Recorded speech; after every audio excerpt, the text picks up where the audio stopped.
Okay, this is where the existing light switches are. What we're going to be doing is installing a fan switch next to one of these switches. So we're going to have 3 switches in a row. We're going to end up taking this out of the wall. So I just wanted to show you, we've got 2 switches here now. We're going to add a 3rd one. And you'll see how I do that right now. Okay, what we're going to do, this is called a cut-in box. This is a 3-gang, which means there's enough room for 3 switches in here.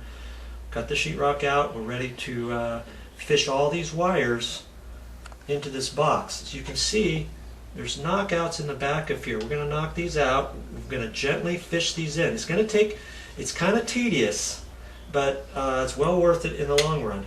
And how this cut-in box works is it fits into the wall. You got some little flanges here that fit right up against the sheetrock. There's these little screws here.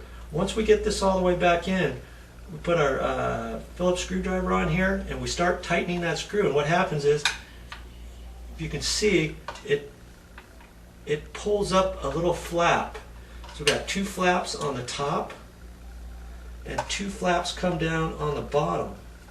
And those fit behind the sheetrock. And what we're going to do is then snug up these screws, and this pulls in from the back, and that's what holds everything. So we're gonna work on that next. Now, as you can see, we've got quite a few wires in here. I just wanted to kind of touch on this a little bit first. Sometimes if you only have 1 switch in here, and if you're going to add a 2nd switch, obviously you don't have as many wires as this. Don't let these wires, I don't want these wires to scare you. We've already marked for the switches from before. This was a switch, this was a switch over here. That one's going to go to the far left, this one's going to the center, and our new fan switch is going to go here.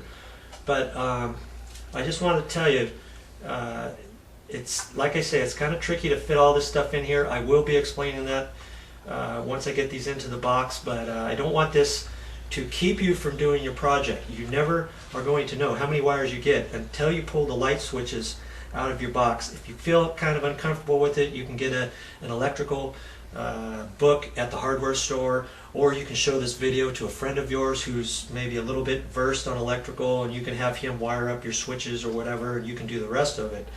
But like, we got five sets of wires in here existing, and we've got the new one that we've installed. So we got 6 sets of wires in here. Generally you might have 3 sets, 4 sets of wires, something like that. A little bit easier to work with, but just wanted to kind of touch bases on that to let you know it's not all the time you've got this many wires that you have to mess with at the light switches. Okay, I just want to show you something. This is just for directions. This is just a single gang box, but what I wanted to point out is when these little flappers come up on the back side of here, make sure that you got enough clearance here for your sheetrock, the thickness of your sheetrock. If you have to, you can unscrew these a little bit, but once you get it in and you start tightening up these little screws, the important thing is to make sure that these flaps go all the way up.